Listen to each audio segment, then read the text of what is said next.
everyone, and welcome to Beyond Focus TV. My name is Angie Daniel, and I am the hostess for the show. On tonight's show, we have with us Miss Chinita Pointer. She is the executive director of this foundation that is right here. I'm going to repeat it, right here in Brooklyn. It's a string music school. We're going to take a break. When I come back, I'll introduce her to you, and we'll talk about amazing things that they are doing in Brooklyn. We'll be right back.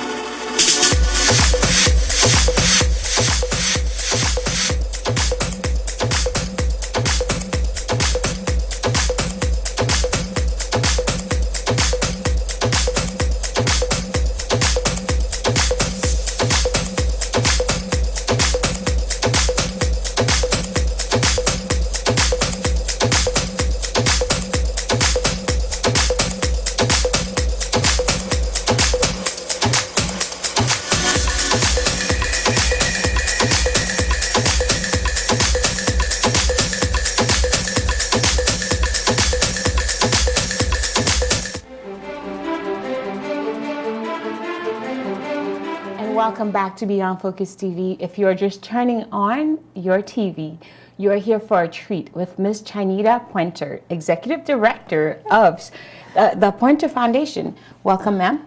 Welcome. How are you, Angie? I am doing well. And thank you for coming and sharing your story with us. First and foremost, I'd like to hear a little bit about yourself, what you do within the foundation, and then we'll talk about the foundation. Well, of course, my name is Chinita Pointer, and I am the Executive Director of the Noel Pointer Foundation. And we provide string music instruction to kids in inner city schools. I am the widow of Noel Pointer, who was a world-renowned jazz violinist, and he loved working in the community and providing services and getting involved. And so when he passed in 1994, the family got together and we decided to establish the foundation. And when Noel died, he had left a lot of projects that he had been working on, a book about black violinists for a tabletop. He was a producer of his mother's Great Day Chorale, who used to go around and sing Negro spirituals. And he was also had started working on a album for spirituals, music that where he had taken scriptures from the Bible and he had put music to these scriptures. And this is a project that is still something that we want to finish and something that we know that people will love to hear.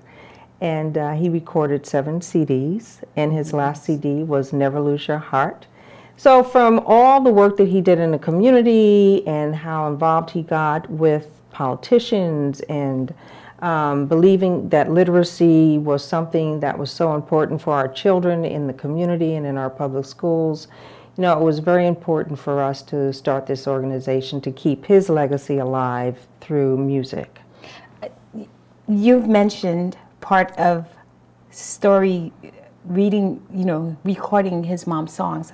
And what I capture out of this is that within the story, there's a history lesson, right? Writing this book doesn't just mean like he's writing musically. He's writing a story, like our lives, our history, where we've been, understanding what slavery songs means to all of us. I think yesterday you and I, we were having a whole conversation about music in itself, what it means to have certain things within community. Explain to me your vision or your idea to have a string music school foundation within Brooklyn. Well, in 1998, I saw a friend of mine, and I was getting ready for a jazz and gospel cruise that we used to do every year. And so she stopped and she said, well, what are you doing? And I explained to her what I was doing, and she says, wow. And I said to her, I'd like to bring a string music program to the Bedford-Stuyvesant. Yes. And she says, would you really? And I said, sure. So she says, well, I work with Dr. Lester Young. Let me talk to him and see what he says. And so with that conversation, it opened up a conversation for me to actually meet Dr. Young and talk to him about bringing a string music program to Bedford-Stuyvesant.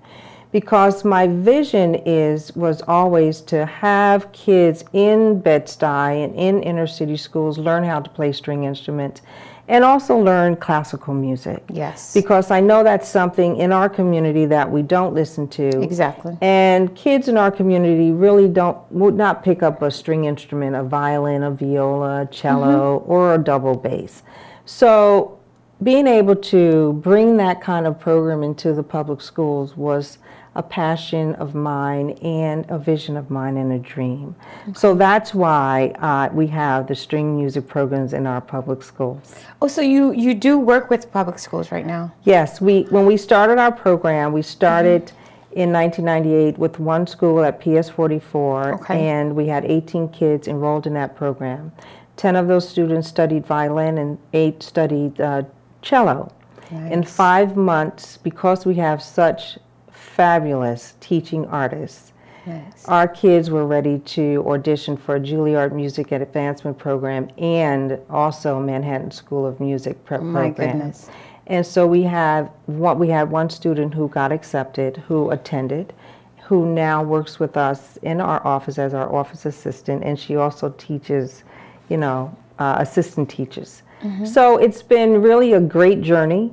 And we have seen some kids who have gone off to Harvard, to Brandeis University, and it is a way in which kids can express themselves. Yes. It teaches them self-discipline, and they're poised, and it helps them academically with their... And that's one of the things I wanted to mention, I wanted to ask you, in terms of academic values, in terms of how it reflects on what they studies.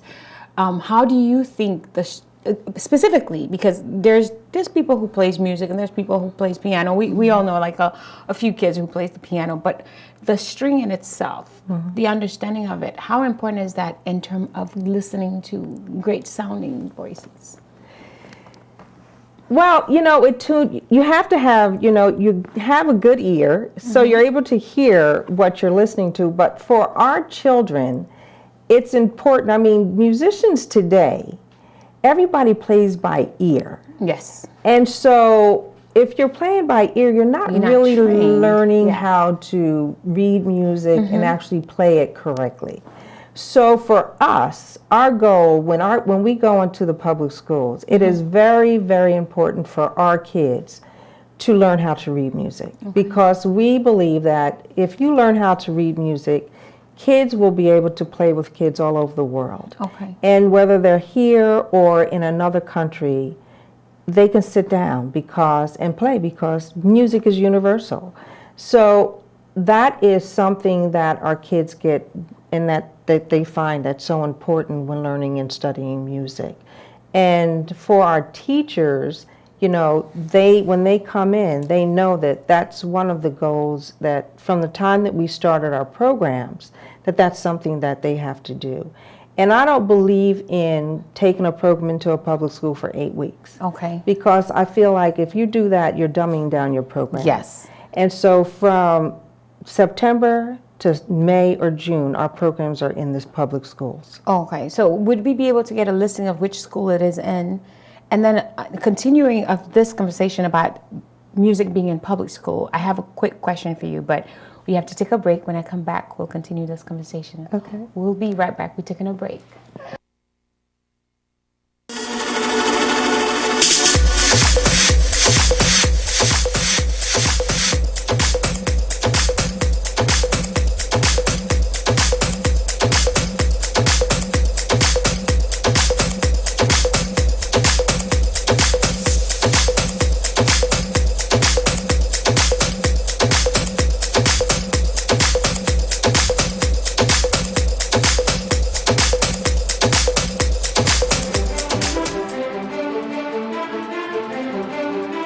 Welcome back to Beyond Focus TV. We are here with Ms. Chinita Pointer. She is the executive director of Noel Pointer Foundation. Earlier we were talking about music being in public schools. Is there a specific school that they are in, and are they eligible? What would make a school eligible to have the strings quartet within it?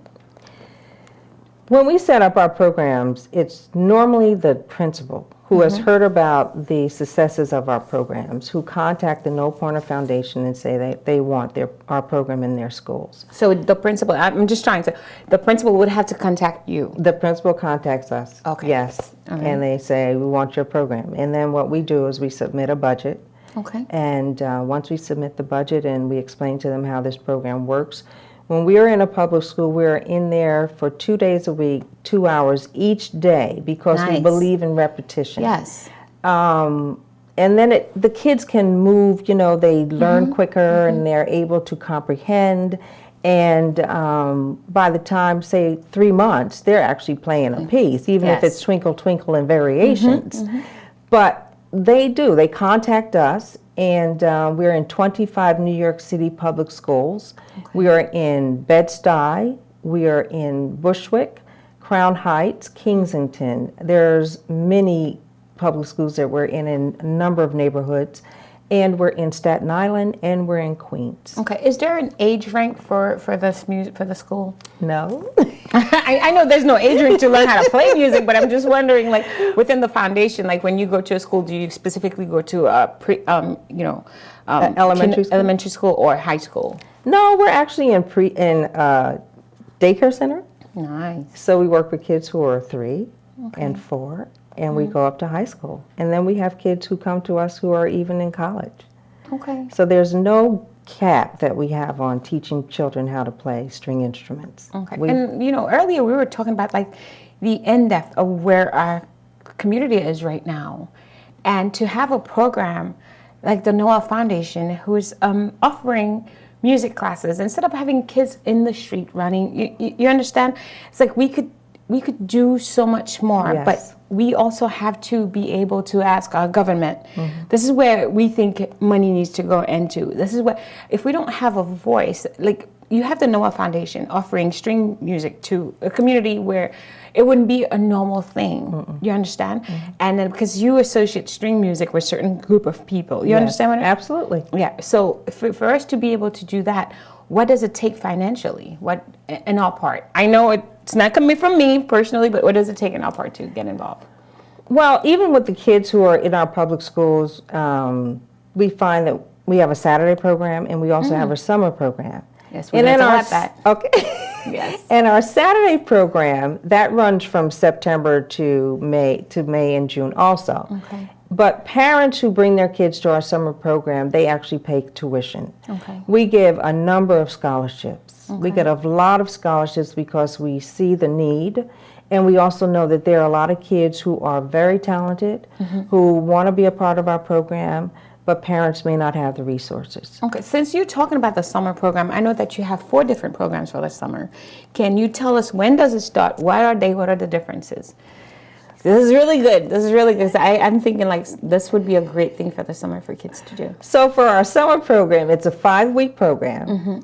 It's from 9 a.m. to 3 p.m. and then we have extended day from 3 p.m. to 5:15. Okay. It's Monday through Thursday. They do intensive music studies. Nice. And then on Fridays, we take the kids on a class trip. And the last day of our program, we have a recital. Nice. And usually the recital is either at the Brooklyn Children's Museum or St. Anne's Church of the Holy Trinity. Yes. And kids come and they learn how to play either violin, viola, cello, double bass, classical guitar, or piano. And they have lunch, and we have breaks, but it is intensive music. And then on Thursdays, we bring in someone from a different country to talk about their culture, to talk about music, and to share what their history has been in studying music. Within that summer program? Within that summer program, Okay. yes. And how does that run over to your regular program, or it's like if a child wanted to, for example, like if I have a child, I wanted her to take piano lessons throughout the year. Like, I mean, I'm saying piano lesson, violin lesson throughout the year, right? Besides the summer program. Yes. Is there an extended, like, does it go into the year? Well, most of the parents who bring their kids to our summer program, they love it, and they have often said, "Can you extend it? Can you make it a lot longer?" And I'm like, "No." Because I need to go on vacation. I need a break. No, I'm sorry. So, but we do, I try, but, our teachers have worked throughout the school year, and then they come back and they do the summer program, and then we start our Saturday program and again in September. Okay. So we try to take a break so that we can set up our programs. If we need to hire new teachers, it gives us time to do that. We also work on our curriculum and make changes and see, how can we make it better, each year so that, we can bring in more kids, and then that they're, the kids are happy. Yes. And the parents are pleased with the curriculum, and they can see the growth. Okay, I have a question for that. For new kids coming in, right? Do they need to audition for it? No. No?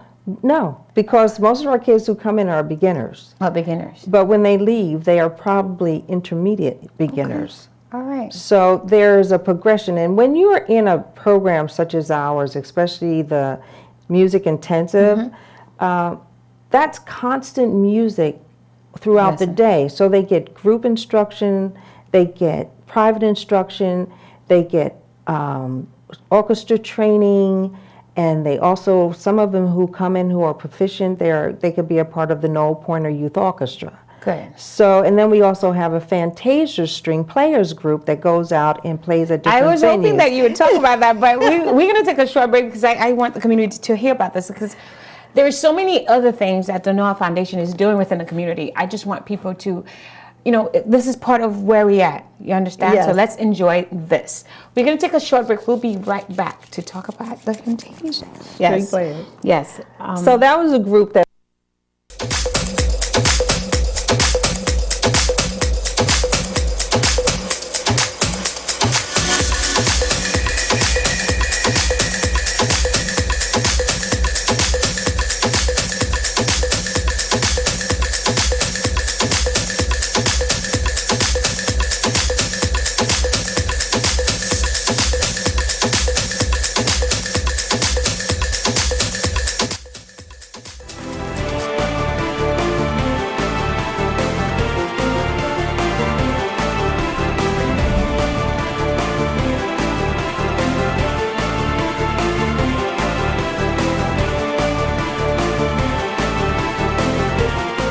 welcome back to our third session. We are here with Ms. Chinita Pointer, Executive Director of the Noah Foundation. Before we took a break, we were talking about, you guys have a quartet that goes out and play. So tell the community about this. It's the Fantasia string players. Yes. And this group of kids, they have been playing with us for the last 3 or 4 years. And they come in on Wednesdays and they practice. And they also are part of our bigger orchestra, which is the Chinita Pointer Youth Orchestra. But these kids, they play at different venues. So when anyone calls and asks for our kids to perform, these are the kids that go out and do their little presentations and perform. And I was telling you about this cotillion that they had to perform for the other night. And, it's interesting because not only do they get to play, but then there's other things that they learn in the process. Because when you go to a special event like this, you need to know about etiquette and how to act and how to present yourself. And so I had to tell the kids, well, when they're passing around the hors d'oeuvres in the cocktail hour, that you take a napkin and, and these are the things that you have to do when you go to these kinds of events. And they did really, really well. Nice. And they wanted to know, well, can I go to the bar and get a drink? And so these are the kinds of things that we like to expose our kids to, because it's not something that they do every day. Basis, so it's all encompassed of what we have to do with our children. Yes. And so I love it. Uplift our community. Yes, it is uplifting our community. And the parents, we have a parents association, and they do a bake sale once a month, and they are so excited. They all contribute, and it's a great community to be in. And I am so blessed to be able to provide this kind of service in our community and to our kids. And to also have the Noah Foundation within a community. Like I said to you earlier, talking to you, we understand the importance of having that part of history. in the making. We are here making a difference, and that's all it takes. It's so much, because we have such rich history here, and it's too bad that we are not sharing. We're not taking advantage of what is available to us. And part of what we do within our show is to expose everything that's right here. You don't need to travel to another state or another city or take the train, but to go somewhere that's right here in Brooklyn. You have so much. Like, you guys have this whole program. I mean, looking at the pictures, I hope you guys afterwards go on the website, see all these kids, to see kids like us, Yes.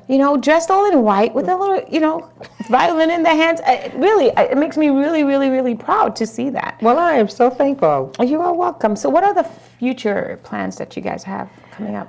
Well, our future plans are, we have our summer program, and when does it start? March, it starts July 1st. Okay. When do you get to register for it? You register, we have open house April 6th. Okay. That's on a Saturday from 10 to 12. It's at Bedford-Stuyvesant Restoration Corporation. We're in the Youth Arts Academy on the first floor. I actually know where that is at. You know what that's at?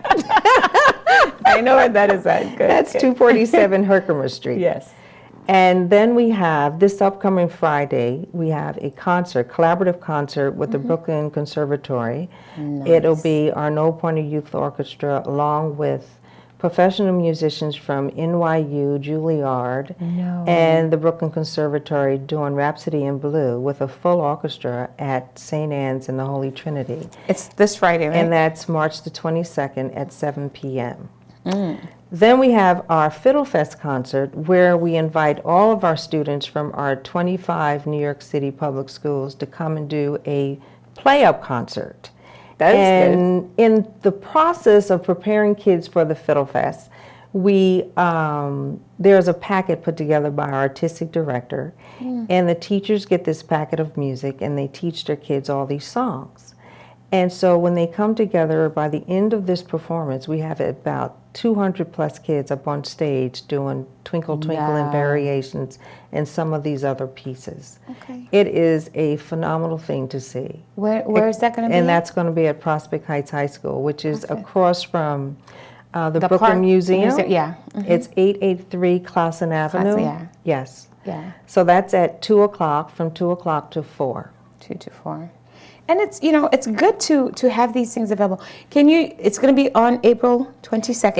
April 27th. April 27th from 2 to 4. It's going to be at Prospect Heights. Is it free, or a donation will be? Well, it's $7. Okay. And $3 for children under 12, and $7 for adults. I think, it's reasonable. If anybody would like to get in touch with you, because I think this is so big. I mean, I think for the summer, instead of having our kids staying at home watching TV, which is not going to benefit the brain at all, they could go to the Noah Foundation and get all of the information and help them, because you never know. If we don't expose our kids to what is available, that you never know what they can come up with. Nope.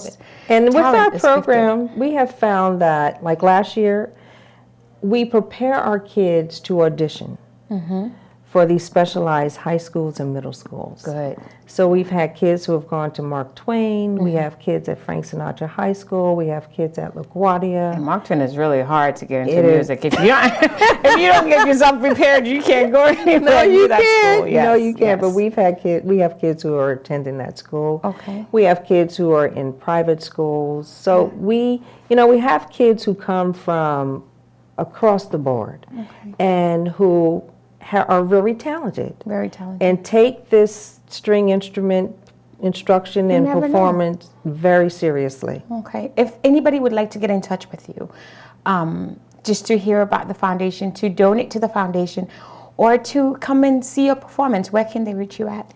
They can reach me at director@noelpointer.org or office@noelpointer.org. The Noel Pointer Foundation is at 1368 Fulton Street, Brooklyn, New York, 11216. Okay. Our phone number is 718-230-4825. Well, thank you, ma'am, for stopping by, and I will be seeing you on 2 different occasions coming up. Thank you, for Angie. coming. You're welcome. this is the end of our show. I hope you enjoy it, and do please visit the website. You will not regret it. This is really beautiful to have in the community. I'll see you next Tuesday, same place. Same time. Bye-bye.